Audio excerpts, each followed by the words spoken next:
Welcome to the Three Martini Lunch. Grab a stool next to Greg Columbus of Radio America and Jim Garrity of National Review. Three martinis coming up. Hey, really glad you're with us for the Wednesday edition of the Three Martini Lunch. Good, bad, crazy martinis for you today, and all big stories. In just a moment, we're going to be talking about the latest fallout from the Joe Biden pardon of Hunter Biden, the judge in the tax case, weighing in on all that. He's not pleased, not only with the pardon, which he really can't do anything about, but the explanation for the pardon, which he disputes in serious detail. Also, the nomination of Pete Hegseth to be defense secretary seems to be teetering not only with new allegations, which we'll get into, but also reports that perhaps the Trump transition team is ready to move on, which would be the biggest news if in fact that's the case. And Jim, just in case we weren't tired of political figures who really needed to go away, it's possible that next year, which is a mayoral election year in New York City, we could have the return of a former governor. The only good news about the potential comeback of Andrew Cuomo is that Greg gets to do that impression.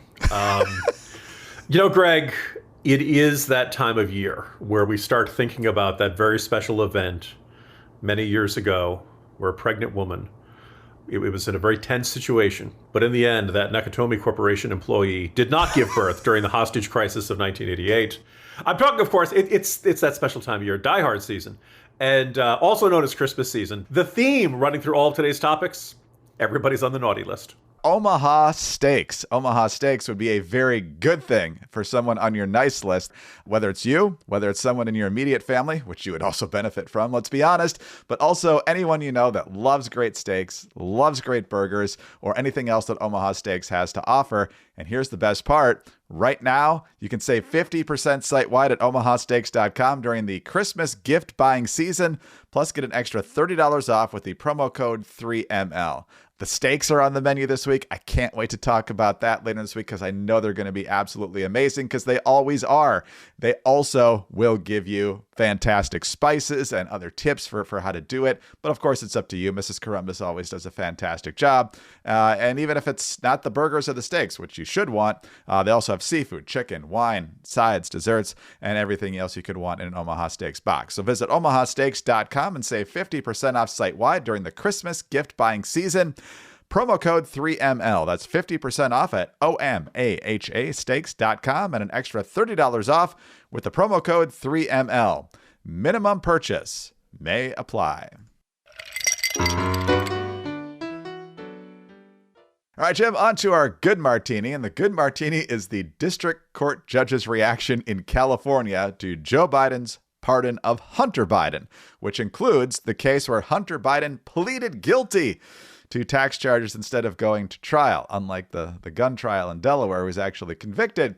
Now, this judge has several problems with Biden's pardon, mainly the logic. Obviously, Biden has the power to do this, although there's one part of it that he does dispute pretty extensively. First of all, he says this whole narrative that poor Hunter Biden was persecuted and prosecuted because of his drug addiction leading to these crimes, and nobody else would have been prosecuted for them. He's like, look, according to the filings, Mr. Biden represented that he was severely addicted to alcohol and drugs through May 2019.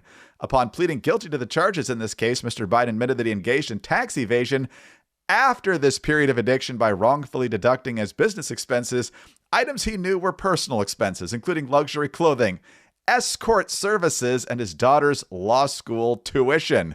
Mr. Biden admitted he had sufficient funds available to him to pay some or all of his outstanding taxes when they were due, but that he did not make payments toward his tax liabilities, even well after he had regained his sobriety. So this whole narrative about the addiction at the time of the crimes, not true.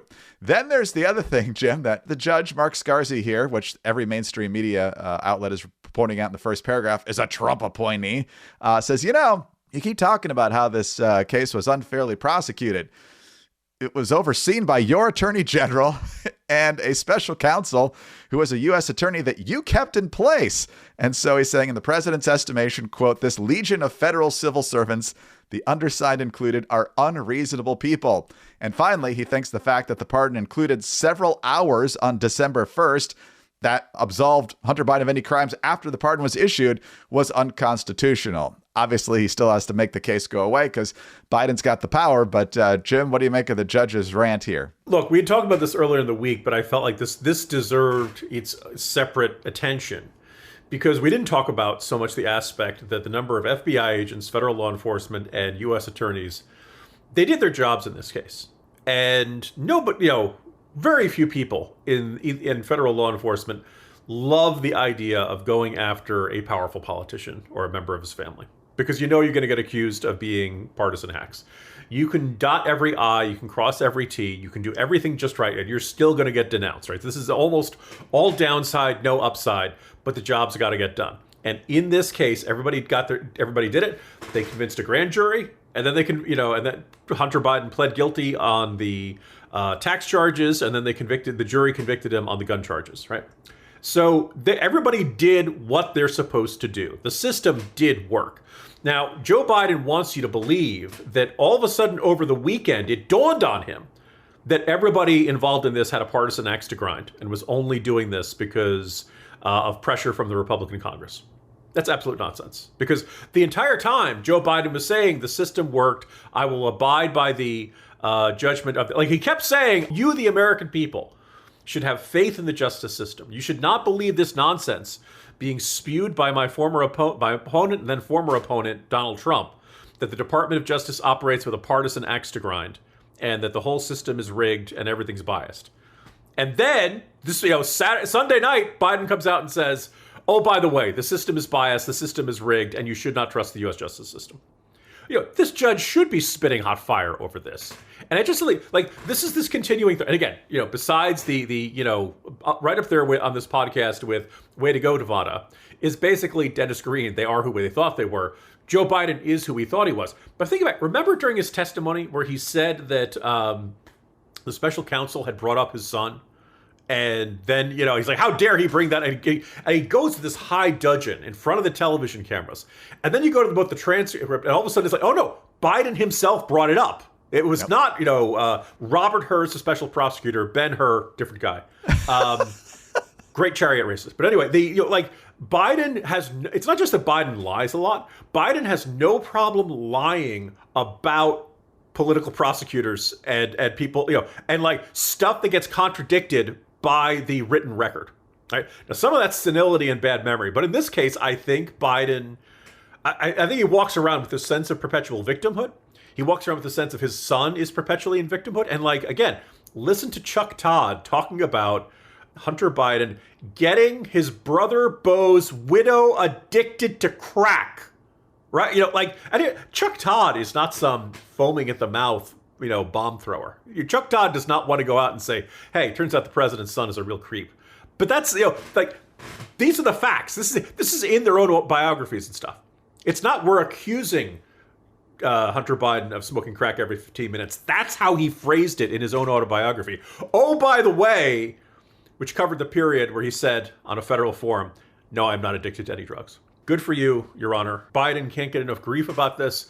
And the degree to which he has, first of all, erased effective work by the Department of Justice is shameful. And the degree to which he didn't, has unfairly slimed and demonized these people is also unacceptable. And Biden deserves every bit of grief he's going to get over this. Yeah, and don't forget that he got his sister-in-law addicted to crack while he was having an affair with his sister-in-law after Beau Biden died. So, I mean, the Shakespearean twists in this family are just on another level, and always makes me think of that questionable Chicago area educator, Edward Rooney, who looked at something outside his high school one day and said, so that's how it is in their family. I'm just going to observe, Greg, all these things that the Biden family has done, we are not going to forget this. I mean, Joe Biden might, but the rest of us won't. It's a long list of things to remember. That's one of the problems with politicians. They kind of flood the zone, and so you can't even remember half of the things after a while. But Hunter Biden, he's a special case. No question about that. All right, well, let's talk about something way better than that, and that is embracing artificial intelligence and how it's going to benefit your business. Because even if you think it's a bit overhyped, AI is suddenly everywhere, from self-driving cars to molecular medicine to business efficiency. If it's not in your industry yet, it is coming. and it's coming fast. But AI needs a lot of speed and computing power, so how do you compete without costs spiraling out of control? Well, it's time to upgrade to the next generation of the cloud. It's called Oracle Cloud Infrastructure, or OCI. OCI is a blazing fast and secure platform for all of your infrastructure, database, application development needs, plus all of your AI and machine learning workloads. OCI costs 50% less for computing and 80% less for networking, so you're saving a pile of money. Thousands of businesses have already upgraded to OCI, including MGM Resorts, Specialized Bikes, and Fireworks AI. Right now, Oracle is offering to cut your current cloud bill in half if you move to OCI for new U.S. customers with minimum financial commitment. Offer ends 12/31/24. See if your company qualifies for this special offer at oracle.com/martini. That's oracle.com/martini. All right, Jim, multi-layered bad martini today. Now that Matt Gaetz is no longer in the running for Attorney General, the most embattled, perhaps endangered nomination appears to be Pete Hegseth for Defense Secretary. Part of that is due to the fact of these revelations that have come out about his personal life. Some already knew his biography. He's been married 3 times. Each of the first 2 ended in infidelity. Usually with the next person that he married. But then there have been subsequent issues that have come out. One person alleging a sexual assault. A lot of people have looked at that and said there's a reason it was never charged, never brought to a trial or anything like that. There was a settlement in a case. And now there's a New Yorker story out, which Hegseth defenders are very quick to point out is based entirely on anonymous sourcing. But it's got people at Fox, people at places he worked before with the veterans organizations and stuff talking about his drinking problem, his womanizing problem, and things like that. There's also a Wall Street Journal story out that the Trump team might be ready to move on. And they're listing names like Florida Governor Ron DeSantis and Iowa Senator Joni Ernst as possible successors to the Hegseth nomination. And it's not that they don't still think Hegseth would do a good job.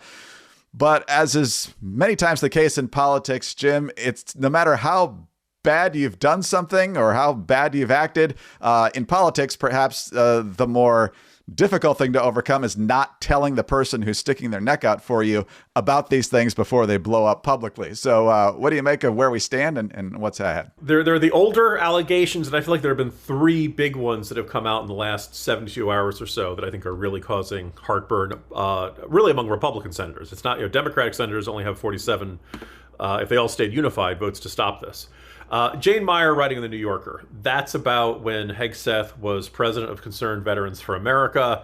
Apparently, reports of being repeatedly intoxicated, womanizing, hitting on staff, unwanted advances, etc. And also, I think the other, one of his misuse of funds. The idea that basically he was treating the organization as his own partying slush fund. At least that's the allegations there. You're correct. No name sources. He did leave the organization under, let's just say, less than clear circumstances. Said it was voluntary. CVA said it was voluntary, but there were a lot of reports that this was, there was more going on behind the scenes. Last Friday, the New York Times had a note from Penelope Hegseth, the nominee's mother, just scathingly ripping into her son. Now, she said she wrote that in a moment of anger, and then, to the extent you can retract it. I don't know, but people have asked me, do you think the note was stolen? I have no idea how the New York Times got it. We do know it's authenticated, that she, indeed said it. Later regretted it, but none of us have had, or hopefully almost none of us have had our mothers denounce us in such, starkly intense terms. Then finally, NBC News reported that 3 current and 7 former Fox employees all said that he had a drinking issue in a way that concerned them. No one's on the record, and plenty of, Hegseth's friends and former colleagues say, no, I never saw anything. He was fantastic. He was great to work with. I noticed there's a quote from a transition source to CNN saying, quote, there are significant concerns more accusations are going to come out from his time at Fox News. And I think you put your finger on it, Greg. It's one thing to have the allegations. It's another thing to have the allegations and not tell the people who you were interviewing you for the job of Secretary of Defense about them so that they can get a defense in place to be prepared for it. And, going back to the first accusation about sexual assault, the Trump team did not know about that. He did not tell them about them. And when people feel blindsided, they are a little bit less inclined to defend you. I went through there and counted at least 6, and I didn't even count Lisa Murkowski, Republican senators who didn't say, I will not vote for Pete Hegseth. They just kind of said, these are serious issues. These are serious allegations. I need to speak to him about this. I need to hear this. All of that, in other words, like they were wary, shall I say, as a way of putting it. And finally, I noticed this, and there was somebody who made the argument that almost just about all these allegations before 2018, he apparently, Hegseth found God again and had, changed his ways and is a better person since then. If that's the case, fantastic. I'm really glad to hear that. I would also point out, though, that 2018 is not that long ago, the second year of Trump's first term. And I think that's part of the reflection of having a very young nominee to be Secretary of Defense. John Tower, back in the late 80s, went down with, long ago allegations of alcoholism or having a drinking problem. I think, Pete Hegseth, if he really has turned his life around, fantastic. But it's not far enough in the rearview mirror, I think, for Republican senators to be comfortable with that. So you had this talk about most notably Ron DeSantis, which I think a lot of people find kind of ironic considering the Republican presidential primary of last year. Also Joni Ernst, who would be chairing the committee that would be holding the confirmation hearings, and also Senator Bill Hagerty of Tennessee as three options. By the way, in all those cases, in the case of the two senators, Republican governors, they likely would be replaced fairly quickly with a like-minded replacement. If DeSantis steps down, the lieutenant governor takes over, and he's in the final 2 years of what would be an 8-year run. Greg, you'd mentioned you had some concerns about some of these alternatives. I'm curious about what your thinking is on those. Yeah, I hadn't thought about Hagerty too much. He seems like kind of an afterthought there, but maybe they're considering more seriously. If in fact they're ready to move on. Hegseth on the Hill this morning saying, "Oh no, I just got a vote of confidence from the Trump team." But this is one of those positions you pretty much need to have ready to roll on January 20th or very shortly thereafter. So if they're going to cut bait here, they're going to have to do it relatively soon. And I'm sure they're doing some pretty serious head counting up on the Hill. When it comes to DeSantis and Ernst, it's two different things. I have a hard time believing DeSantis is ready to become a subordinate to Donald Trump after everything they've been through. And I would guess that probably if he becomes defense secretary, this is the end of his presidential ambitions, because assuming Trump and J.D. Vance don't have a falling out over the next 4 years, I would assume he's going to be behind J.D. Vance, and next to running against Trump himself, the toughest thing in a Republican primary in the near future is going to be going against the person that Trump is clearly in favor of. That being said, I think if DeSantis did become defense secretary, he'd do a phenomenal job. He's clearly a competent executive. He's got military experience, and I think he would be able to hit the ground running. And assuming he and Trump are on the same page, I think he'd be very effective. So it's just a matter of where I'd like to see him personally versus the job he could do right now. But if he's got a service-minded mentality and Trump offers him the job, I wouldn't be surprised if he took it. Joni Ernst, on the other hand, I'd be a little bit leery about having the job. I think overall she's been okay as a senator. But Jim, if we go in the Wayback Machine, 10 years now, I'm sure you remember this is the first way we were introduced to Joni Ernst. I'm Joni Ernst. I grew up castrating hogs on an Iowa farm. So when I get to Washington, I'll know how to cut pork. Joni Ernst, mother, soldier, conservative. My parents taught us to live within our means. It's time to force Washington to do the same. To cut wasteful spending, repeal Obamacare, and balance the budget. I'm Joni Ernst, and I approve this message because Washington's full of big spenders. Let's make them squeal. Jim, guess which senator from Iowa has voted for almost every omnibus and budget-busting spending bill in the last 10 years? A fair criticism, by the way, for all the male listeners who crossed their legs during that segment. I think at this point, any one of those three would have an easier path. Yes. In both the cases of Hagerty and Ernst, senators almost always get confirmation. Either your colleagues really like you and have worked with you and think you're terrific, or they can't stand you and they just want to get rid of you. So either way, that person is almost guaranteed to get confirmed. And I hear everything you're saying about DeSantis.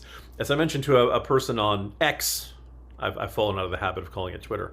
I've said to somebody on X, in theory, if DeSantis goes to become Secretary of Defense and does a good job there and reforms the military the way folks on the right want, in theory, that kind of, it builds a bridge between DeSantis and the MAGA crowd and would make him a more realistic option down the road. In theory, I think your observation that J.D. Vance has the inside track and is most likely is there. Could there be a falling out between Trump and Vance? Sure. Trump gets into disagreements with just about everybody. Usually they're like thunderstorms. They're very intense and then they pass very quickly. I do wonder about that. I also wonder if DeSantis feels like in 6 years of being governor, he's done almost everything he wants to do, and having a resume that consists of service in the House, being a very effective governor down in Florida for the better part of 6 years, and then becoming Secretary of Defense for anywhere for 4 years or something along those lines. That would be a very interesting resume to bring to a presidential campaign. And, DeSantis is still a relatively young man. All depends on whether he wants to do it. All depends on what he wants to do with his life. All depends on whether he wants to spend the next 4 years fighting with bureaucracy or whether he likes it down in Tallahassee. But I, at this point, look, we'll see what happens. And Hegseth certainly sounds like he has no intention of withdrawing.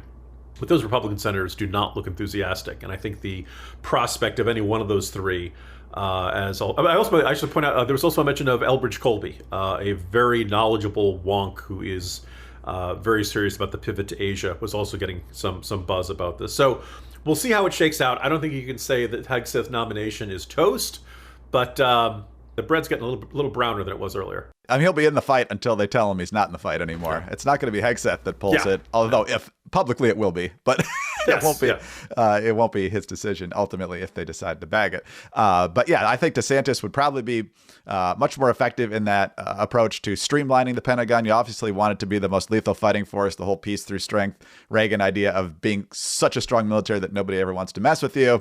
And I think Ernst, given her reluctance to tackle big spending, would not be as effective at streamlining the Pentagon.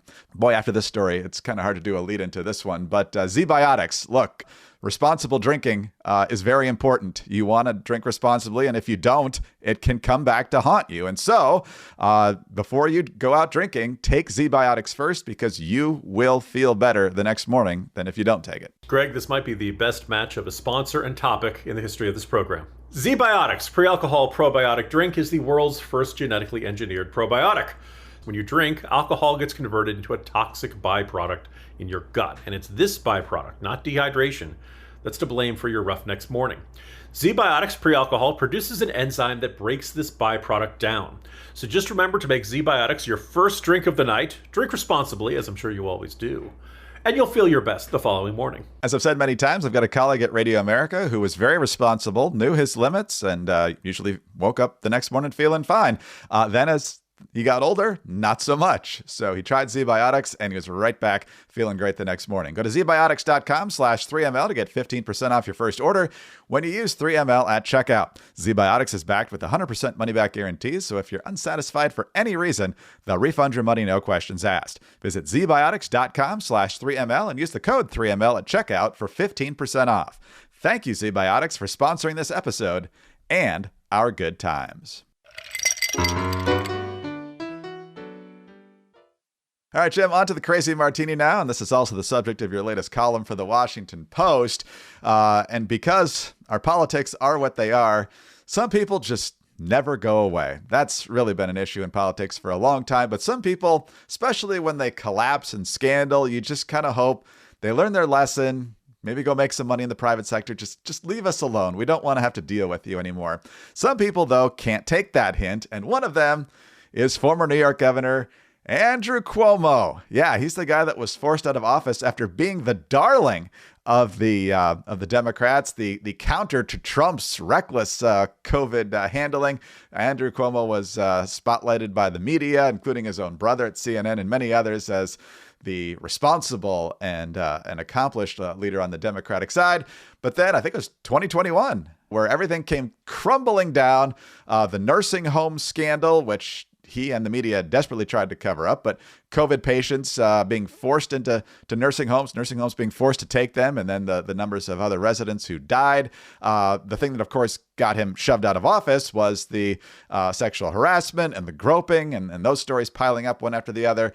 Then there was using his staff on taxpayer dollars to research and work on his book and market the book and all sorts of other things. And eventually he's gone. Kathy Hochul becomes governor, which has certainly not been good for New York. But Andrew Cuomo apparently does not like being out of the spotlight. So he's very seriously considering, Jim, running for mayor of New York City. There is an incumbent Democrat that I assume is still planning to run. He's under indictment. That's Eric Adams. Andrew Cuomo perhaps sees a lane to victory there, since Adams is not super popular given the state of the city either. So are we really going to be stuck with this guy for 4 years? Oh, dear God. The only thing that can get me through that, Greg, is your impression of it. We should point out that the incumbent mayor of New York City, Eric Adams, is brought to you on today's podcast by Turkish Airlines. Exceptional rates. All it takes is clearing up a little bit of permits for their consulate in New York City, and you too can fly all around the world on Turkish Airlines. I had been hearing about this for a while. It's been very clear that Andrew Cuomo, his resignation was strategic. He seemed to think that the heat was getting very intense. Allies like Schumer and Kirsten Gillibrand were saying, he has to step down. So he seemed to think that if he steps down, he'd come back later on. No doubt people are not feeling warm and fuzzy about Kathy Hochul. No doubt, for obvious reasons, people are disappointed with Eric. Remember when Eric Adams was a former cop and he was going to be tough on crime? And he was the moderate. Yeah. Yeah. Now, he is coming out and saying he will work with the Trump administration to get get illegal immigrants with criminal records. By the way, illegal immigrants with criminal records. Some would say that's redundant. It's right there in the first word. To quote the unbelievably legendarily wise Sonny Bono, when asked his position on illegal immigration, he answered, well, it's illegal, isn't it? Which, indeed, yes, it is. That's why it's in the name. So anyway, Adams says he wants to cooperate with the Trump administration. He kind of said, cancel me if you want. This, by the way, is a guy who has been caught with his hand in the cookie jar of Turkish Airlines and the Turkish government, basically saying, hey, MAGA crowd, I'm one of you guys now. Aren't I awesome? Come defend me. I don't know if this is going to be enough to get Eric Adams a second term. But I've been hearing about this for a while, and I was like, come on. Andrew Cuomo, like he makes, there are people in Michigan who are saying, God, if only we could have a governor as good as Andrew Cuomo.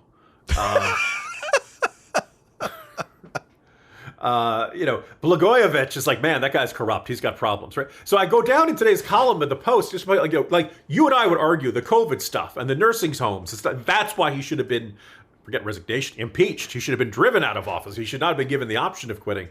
But it was actually the sexual harassment, which was also really bad. Don't get me wrong. I'm glad they got rid of him. I'm glad that eventually being the abuses of power. By the way, people forget about this. He actually got to keep the $5 million for the book deal. State Ethics Commission said you can't do this, and he went to court and he won. But the book did not sell. The Dangerous Click series has long since outsold Andrew Cuomo's nonsense BS. I am the greatest book he's written. By the way, he wrote another book like a decade earlier that about his exciting years at HUD. But now people say, "Oh, Jim who wrote the Weed Agency, you're making fun of somebody else for writing about working in the." Yeah, but his was about how awesome his work at HUD was. Like in a long history of really bad governors in this country, Cuomo's ranks among the worst. And I think one of the things for the preceding year and a half through the media, there was probably nobody who was more celebrated, thanks to Chris Cuomo. And of course, it turns out that Chris Cuomo was secretly advising him on how to handle the sexual harassment allegations and stuff like that. So when people say, writing for the Washington Post, a mainstream publication with a let's just say center to left audience, sometimes, I'm a right of center guy. What can I put forth in front of them that might get an interesting response? I felt like hitting the bat signal, perhaps better. By the way, the Penguin, Andrew Cuomo, some interesting similarities there. Anyway, actually, or is he more of a Pritzker type? But anyway, the Penguin I'm referring to. Cuomo wants to make a comeback, and I figure there are some center left to left people in this country who would who would think back to the sexual harassment, who would think back to the abuse, and say, yeah, you know what? New York City, you got 8 million people in there. There's got to be somebody else out there who can do a better job. We don't need to bring back this ball of slime. We'll see what happens. But I should point out, one, there was a poll last fall that had Cuomo having the most highest percentage. Now, it's very early, and there's 1 million candidates. But actually, that's really bad because, if there's 12 candidates, it's very easy just on sheer name ID that Andrew Cuomo could end up, winning the Democratic primary. So yeah, we'll see how it shakes out. Jim, what were you trying to do with this? I was trying to strangle it in the crib. I was trying to baby Hitler the Andrew Cuomo political comeback. I just wanted to stop it before it started. We'll see how it shakes out. But this is my setting up hit the Drudge siren. We got to stop Andrew Cuomo. And I realized that in theory, he might be one of the more right of center options amongst the realistic options to be the next mayor of New York City. I don't think he's that much further. For example, he's joined the legal team of Bibi Netanyahu, which, by the way, Bibi Netanyahu's legal team is now so large, you're on it. I don't know if you noticed it, but the Census Bureau needs to count the number of people who are on this legal team. But anyway, Cuomo's on it, and that's seen as kind of appealing to New York City's Jews and kind of being a little more right of center. Great, but he's a corrupt slime ball. I don't care if he's like 3 notches to the right compared to all the other progressives. There's got to be somebody else who's better out there. And so there will be a Republican nominee. Giuliani managed to pull it off. We'll see what happens. I also suspect you'll probably get some. I don't think Mike Bloomberg will run again. Mike Bloomberg is pushing 80 years old. But you'll probably get somebody from the business community who at least understands capitalism and isn't setting out to destroy it. So we'll see how it shakes out. Going to be a lot of options, and I think that kind of raises the uncertainty. But that my endorsed position is ABC, anybody but Cuomo. Anybody but Cuomo. Jim, I want to end with this quote from Andrew Cuomo from the summer of 2018. So this is right before the 2018 midterms. He's running for his 3rd term, which sadly he would win. He was responding to Donald Trump's slogan of "Make America Great Again." And I think you remember the line here he's going to come out with in the beginning about whether America was ever great. But listen to his reason for why he doesn't think America was ever great. And look, the simple point is all this comes down to this. We're not going to make America great again. It was never that great. Because we have not yet fully liberated the women in this country. And we will. And New York will lead the way. And watch New York rise. Ladies, Andrew Cuomo wants to give you a boost. Just don't pay attention to where his hand is. Wow! Greg, that is a sign I am rubbing off on you. When we started this podcast, you would not have made jokes like that. I'm very proud of you, Greg. I also want to point out, ironically, this is only audio on this podcast, but you can't see he's actually groping a woman when he's saying that. Cuomo, not me. Yes. Yeah, good heavens. By the way, how do you lose to somebody who says America was never that great? Hang your head in shame, New York Republicans. Right. Yeah, no, this is like there are a lot of handsy creeps in the world of politics. As I mentioned in the column, Andrew Cuomo was so certain he could get away with anything. He actually groped a state trooper who was on his security detail, who was armed. Yeah. Now, man, that's confidence right there. When you're, but even Bill Clinton's like, dude, you have a problem. I did not go after any Secret Service agent like that, no matter how good they were. Okay. Have we convinced you that Andrew Cuomo needs to never be elected to anything ever again? That's been our goal here in this Martini, and I'm not sure how much further we can make the case. Andrew Cuomo was never that great. That's the answer there. Well, that's for sure. Jim, have a great Wednesday. See you tomorrow. See you tomorrow, Greg. Jim Garrity, National Review. I'm Greg Corombos of Radio America. Thanks so much for being with us today. Be sure to subscribe to the podcast if you don't already. Tell your friends about us as well. Thanks also for your 5-star ratings and your kind reviews. Please keep those coming. Get us on your home devices. All you have to say is play 3 Martini Lunch podcast. Follow us both on X. He's at Jim Garrity. I'm at Dateline_DC. Have a great Wednesday. Join us again on Thursday for the next 3 Martini Lunch.